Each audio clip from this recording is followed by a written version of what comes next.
Hello everyone, मैं हूं जयेश राजगुरु और स्वागत है आप सभी का इस नए इंटरेस्टिंग यूट्यूब वीडियो में। दोस्तों, पिछले साल हमने इकोनॉमिक्स ओसीएम के जबरदस्त वीडियोस बनाए और आपका भरपूर सपोर्ट मिला। दोस्तों, इस साल की शुरुआत हम नए बैच के स्टूडेंट्स के लिए एसपी सब्जेक्ट के साथ कर रहे हैं। जी हां दोस्तों, इकोनॉमिक्स ओसीएम आईटी के वीडियोस ऑलरेडी प्लेलिस्ट में हैं। आप चैप्टर वाइज पढ़ाई स्टार्ट कर सकते हैं। नए साल के नए वीडियोस भी लगातार आते रहेंगे और शुरुआत एसपी सब्जेक्ट के साथ यानी सेक्रेटरियल प्रैक्टिस के साथ कर रहे हैं। तो दोस्तों, अगर आप कॉमर्स से हैं 11th या 12th में, तो आप इस चैनल को सब्सक्राइब कर लीजिए, बेल आइकन दबा दीजिए, क्योंकि यहां पर आपको लगातार इकोनॉमिक्स, ओसीएम, इंफॉर्मेशन टेक्नोलॉजी और अब एसपी के भी डिटेल वीडियो मिलने वाले हैं। तो दोस्तों, देर किस बात की, अभी इस वीडियो को लाइक कीजिए और सब्सक्राइब का बटन दबा दीजिए।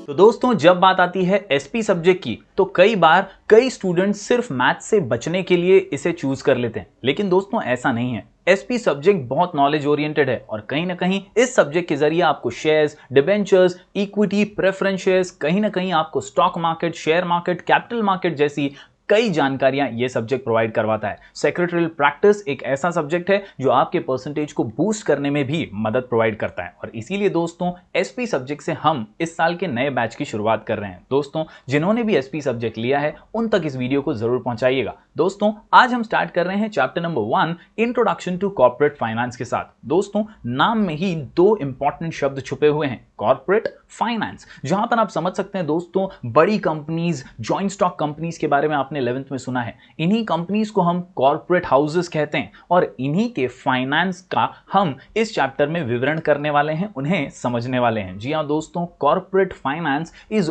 ऑल अबाउट अंडरस्टैंडिंग और how the corporates raise funds. कैसे ये कॉर्पोरेट्स, ये बड़े बिजनेस हाउसेस फाइनेंस रेज करते हैं, कैसे एसेट्स बिल्डअप करते हैं, कैसे अपने शेयर होल्डर्स तक प्रॉफिट पहुंचाते हैं। ये सारी बातें कई इंपॉर्टेंट जानकारियों के साथ आपको इस चैप्टर में मिलने वाली है। तो चलिए शुरू करते हैं। जी हां दोस्तों, सबसे पहले introduction part. The term finance is related to money and management, whereas it always includes inflow and outflow of money. जी हाँ, फाइनेंस शब्द सुनते ही आपको ये समझ में आता है कि भैया ये तो पैसे से रिलेटेड है। ये कहीं ना कहीं सिर्फ पैसा ही नहीं, मनी मैनेजमेंट का एस्पेक्ट भी है और इसीलिए सारा इनफ्लो यानी आवन और सारा आउटफ्लो यानी जावन, आवन जावन पैसे का पूरी तरह से आपको फाइनेंस शब्द के अंदर छुपा हुआ मिलता है। Success of any business organisation depends upon the efficiency with which it is able to generate and use funds. यानी किसी भी बिजनेस ऑर्गेनाइजेशन को अगर सफलता प्राप्त करनी है तो वो कितना अच्छे से फाइनेंस को मैनेज करता है, इसी पर तय करता है, इसी पर आधारित होता है। हेनरी फोर्ड कहते हैं, मनी इज एन आर्म और लेग, यूज इट और लूज इट। बहुत ही अहम बात कही है दोस्तों। अगर पैसे को आप संभालोगे, पैसे को आप अच्छे से यूटिलाइज करोगे, अगर उसे अच्छे से मैनेज करोगे, तो आपका बिजनेस फलेगा, फूलेगा और आपके सभी शेयर होल्डर्स को प्रॉफिट भी बना कर देगा। This statement clearly brings out the significance of finance for the success of business. उम्मीद करता हूं दोस्तों, यह इंट्रोडक्शन थोड़ी सी रोशनी डालेगा फाइनेंस शब्द के ऊपर। दोस्तों, बात करें अब कॉर्पोरेट फाइनेंस की, तो जैसा कि मैंने आपको शुरुआत में ही बताया, कॉर्पोरेट यानी बड़े business houses, joint stock companies की तरह। और वहीं यहां पर फाइनेंस तो हम समझ ही चुके हैं, पैसा और उसका मैनेजमेंट। तो कॉर्पोरेट और फाइनेंस ये जब दोनों मिल जाते हैं तो समझने वाली बात है कि बड़े कंपनीज के फाइनेंशियल मैनेजमेंट के बारे में बात होने वाली है। जी हां, corporate finance deals with the raising and using of finance by a corporation. It deals with financing the activities of the corporation, capital structuring and making investment decisions. यानी सिर्फ और सिर्फ पैसा और उसका मैनेजमेंट नहीं, उसका सही उपयोग, उसका सही दिशा में उपयोग, उसको सही डायरेक्शन में इन्वेस्ट करना, कैपिटल स्ट्रक्चरिंग करना, असेट्स को बढ़ाना, बिजनेस को वॉल्यूम वाइज इंक्रीज करना और मुनाफा बढ़ाना। जी हाँ, ये सारी चीजें यानी ये सभी फाइनेंशियल डिसीजंस इस शब्द में जुड़े हुए हैं। दोस्तों, मीनिंग और डेफिनेशन की बात करें तो हेनरी हॉगलैंड का डेफिनेशन बहुत पॉपुलर है और आपको ये बोर्ड एग्जाम में अच्छे से प्रेजेंट भी करना है। जी हां, Henry Hoagland expresses the view that corporate finance deals primarily with the acquisition and use of capital by business corporation. यानी हेनरी हॉगलैंड ने दो इंपॉर्टेंट एस्पेक्ट्स पर जोर देकर अपना ओपिनियन एक्सप्रेस किया है। वो कहते हैं कि भैया कॉर्पोरेट फाइनेंस जो है ना, वो स्पेसिफिकली यानी प्राइमरीली सबसे पहले किन चीजों में डील करता है, तो दो चीजों में, यानी एक्विजिशन करने में और कैपिटल जो बिजनेस कॉर्पोरेशन ने बनाया है उससे एक्वायर करने में और फंड्स रेज करने में डील करता है। जी हाँ, यानी पैसा बनाओ और उसी पैसे से और पैसा बनाओ। जी हाँ, the term corporate finance also includes financial planning, लेकिन ये टर्म तो ब्रॉडर टर्म है, इसमें सिर्फ रेज कैपिटल नहीं, इसमें फाइनेंशियल प्लानिंग भी छुपी हुई है। ये एक वाइडर कॉन्सेप्ट है दोस्तों। यस, इसके अंदर हम कैपिटल मार्केट पढ़ते हैं, शेयर मार्केट पढ़ते हैं, हम पढ़ते हैं मनी मार्केट के बारे में। It also covers capital formation and foreign capital also, यानी एक ही टर्म के अंदर कितनी सारी चीजें छुपी हुई हैं, और वही हम इस चैप्टर में कवर करने वाले हैं। तो उम्मीद करता हूं दोस्तों कॉर्पोरेट फाइनेंस का मीनिंग आप समझ पाए होंगे। दोस्तों याद रखिए, कॉर्पोरेट फाइनेंस जो है ये हमेशा से ही दो बुनियादों पे यानी दो अहम पिलर्स के ऊपर टिका हुआ है। हाँ, अक्सर फाइनेंस मैनेजर जो होता है वो इन दोनों डिसीजंस के आधार पर ही कॉर्पोरेट फाइनेंस का यूटिलाइजेशन तय करता है। जी हाँ दोस्तों, ये दो डिसीजंस हैं, फाइनेंसिंग डिसीजंस और इन्वेस्टमेंट डिसीजंस। दोस्तों समझ लेते हैं इन्हें बारीकी से, डिटेल में। जी हाँ, the following two decisions are the basis of corporate finance. सबसे पहला है फाइनेंसिंग डिसीजन। याद रखिए दोस्तों, यहां पर जो फाइनेंस मैनेजर है वो अक्सर ये तय करता है या डिसाइड करता है या ऑब्जर्व करता है कि भैया कंपनी कैसे फंड्स को रेज करेगी, कैसे लाएगी पैसा। फिर वो शेयर होल्डर्स को शेयर बेचकर हो, लोन लेकर के हो, पैसे आने के सोर्सेस रेज करेगी। जी हां दोस्तों, फाइनेंसिंग डिसीजन में याद रखिए रेजिंग फंड्स, याद रखिए raising funds. The business firm has access to capital market to fulfil its financial needs, यानी अपनी जरूरतों को पूरा करने के लिए, अपनी फाइनेंशियल जरूरतों को पूरा करने के लिए कैपिटल मार्केट का एक्सेस होता है और वहीं से फंड्स रेज किए जा सकते हैं। फिर वो इक्विटी के माध्यम से हो, डेट के माध्यम से हो, अलग अलग कैपिटल सोर्सेज जमा करके पैसे जमा करने का काम यहां पर फाइनेंसिंग डिसीजन में फाइनेंस मैनेजर करता है। The finance manager ensures that the firm is well capitalized, that is they have right amount of capital and that the firm has right combination of debt and equity, यानी सब कुछ सटीक और perfect होना चाहिए। इसकी खातरी जो है वो फाइनेंस मैनेजर रखता है from the basis of financing decision. बढ़ते हैं दोस्तों अगले इंपॉर्टेंट और महत्वपूर्ण पिलर की ओर, ये है हमारा इन्वेस्टमेंट डिसीजन। यहां पर दोस्तों कैपिटल के बारे में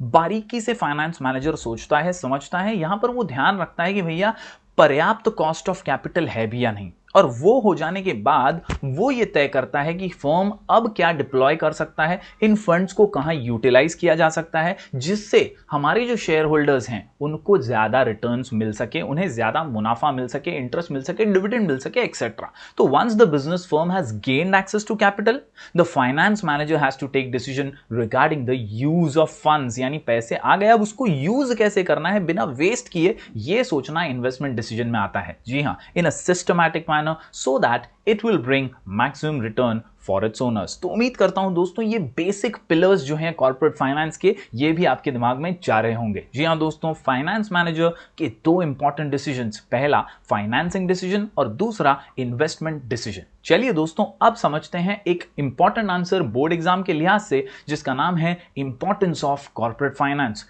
क्यों ये कॉर्पोरेट फाइनेंस इतना जरूरी है? जी हां दोस्तों, पैसा तो जरूरी है, कॉर्पोरेट्स के लिए और ज्यादा जरूरी है। तो इस आंसर को हम पढ़ने वाले हैं पॉइंट वाइज, जो हमारे टेक्स्ट बुक में काफी सिंपल तरीके से प्रेजेंट किए गए हैं। इन्हीं को हम बोर्ड एग्जाम में अच्छे से लिख करके, अच्छे से प्रेजेंट करके ज्यादा से ज्यादा मार्क्स हासिल कर सकते हैं। तो चलिए आज का आंसर देख लेते हैं, जिसका नाम है इंपॉर्टेंस ऑफ कॉर्पोरेट फाइनेंस। कुल मिलाकर के 10 पॉइंट का ये आंसर, और हमारे सामने आसान से शॉर्ट कोड से आप इसे पढ़ सकते हैं और इजीली बोर्ड एग्जाम में प्रेजेंट कर सकते हैं। जी हां दोस्तों, इंपॉर्टेंस ऑफ कॉर्पोरेट फाइनेंस हमारा शॉर्ट कोड है helps in DRS and coordination of MRP. जी हां दोस्तों, एकदम सिंपल और सटीक, helps in DRS and coordination of MRP, helps in DRS and coordination of MRP.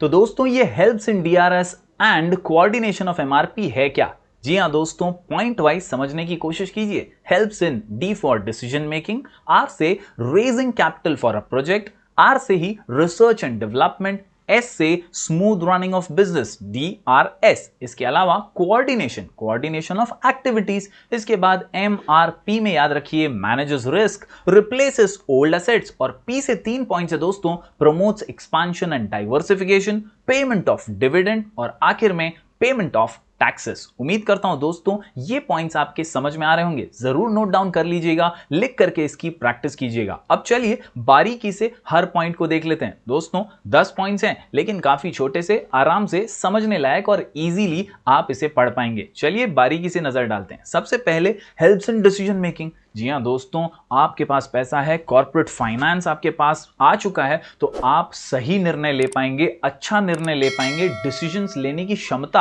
आपके अंदर बढ़ जाएगी। एज अ फाइनेंस मैनेजर अगर आपके पास कम पैसे हैं तो डिसीजन लेने में हिचकिचाया जाएगा, आप कहीं ना कहीं अटकेंगे, कहीं ना कहीं सोचेंगे, 10 बार सोचना पड़ेगा खर्च करने से पहले। लेकिन अगर कॉर्पोरेट फाइनेंस आपने इकट्ठा कर लिया है तो दोस्तों आपको डिसीजंस लेने में काफी मजबूती मिलेगी। याद रखिए, most of the important decision of business enterprise are determined on the basis of availability of funds, यानी कितना पैसा आपके पास है, इसी के आधार पर तो आप खर्च करेंगे, डिसीजन लेंगे। It is difficult to perform any function of business enterprise independently without finance, यानी बिना पैसे के तो आप कोई भी निर्णय नहीं ले पाएंगे। Every decision in business is needed to be taken keeping in view of its impact on profitability। हर निर्णय ये सोच कर लेना पड़ता है कि भैया इससे प्रॉफिट पे तो कोई असर नहीं पड़ेगा, इससे प्रॉफिट कम तो नहीं हो जाएगा। ये सारी बातें सोच करके ही आपको निर्णय लेना होता है। और ऐसे में अगर आपके पास पर्याप्त फाइनेंस है तो आप कॉन्फिडेंटली, मजे से, अच्छे से, स्ट्रांगली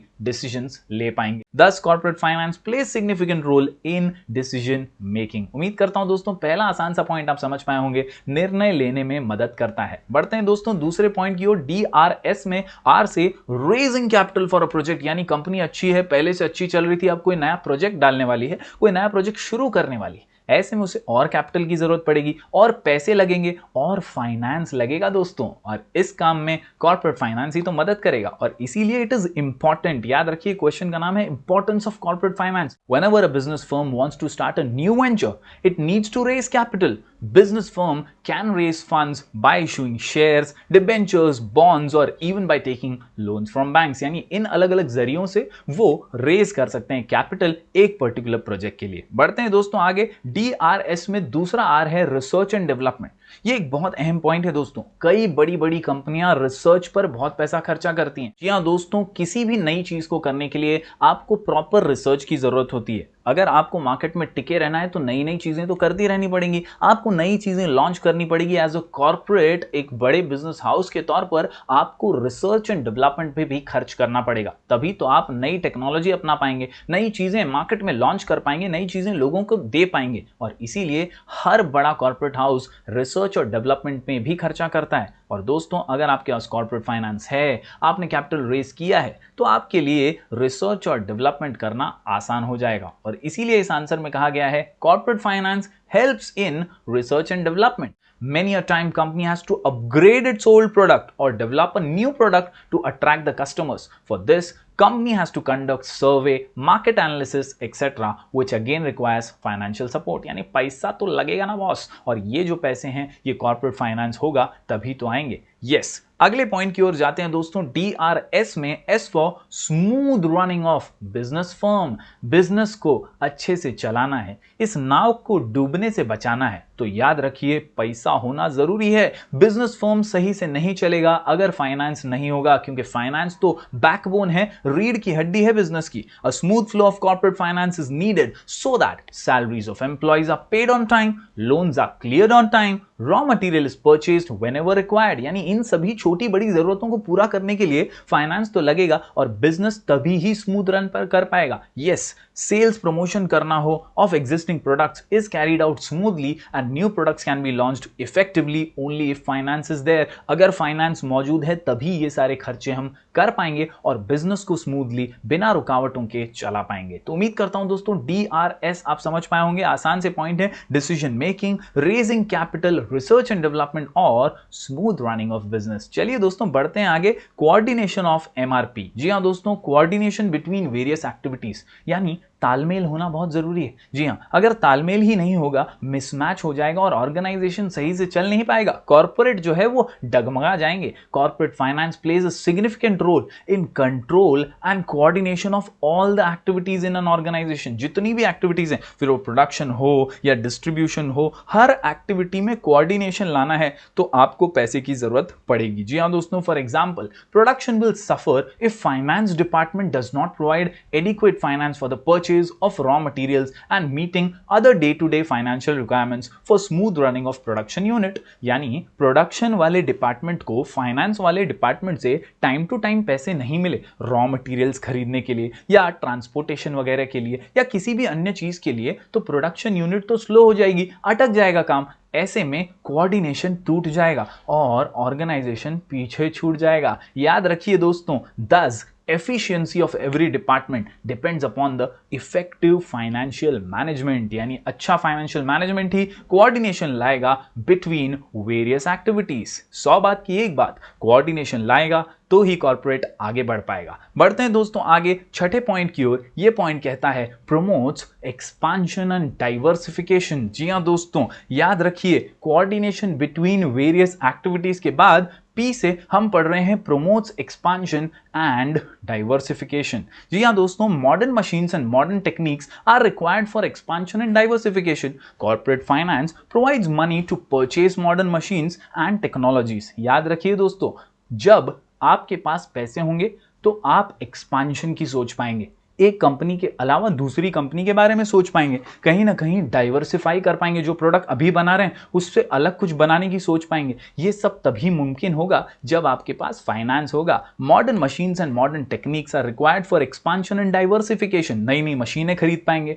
इन मशीनों से नए नए प्रोडक्ट्स बना पाएंगे। Corporate finance provides money to purchase modern machines and technologies. Therefore, finance becomes mandatory for expansion and diversification of a company। उम्मीद करता हूं दोस्तों ये पॉइंट आसान सा आपको समझ आ गया होगा। अगर आगे बढ़ना है तो पैसे जुटाने पड़ेंगे। जी हाँ दोस्तों, बढ़ते हैं आगे। MRP बहुत ही सिंपल और छोटे छोटे पॉइंट्स हैं। MRP में पहले तो मैनेजेस रिस्क, पैसा होगा तो रिस्क जो है वो मैनेज हो पाएगा, आप इंश्योरेंस ले पाएंगे, कहीं ना कहीं रिस्क को घटा पाएंगे। देखिए बिजनेस से कभी रिस्क जाता नहीं है, लेकिन जरूर उसे मैनेज किया जा सकता है। Company has to manage several risk such as sudden fall in sales, loss due to natural calamity, loss due to strikes. कई उतार चढ़ाव आते रहते हैं, इन सभी रिस्क को मैनेज करना है तो भी पैसा चाहिए boss. Yes, company needs financial aid to manage such risk. बढ़ते हैं दोस्तों आगे, आर से replace old assets. Time time पे सर्विसिंग भी तो जरूरी है।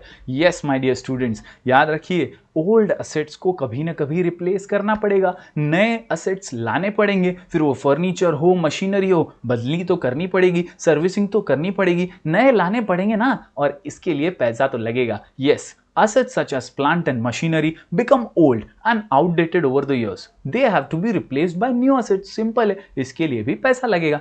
आगे जाते हैं अगले सिंपल पॉइंट की ओर। यस, पी से payment of dividend and interest.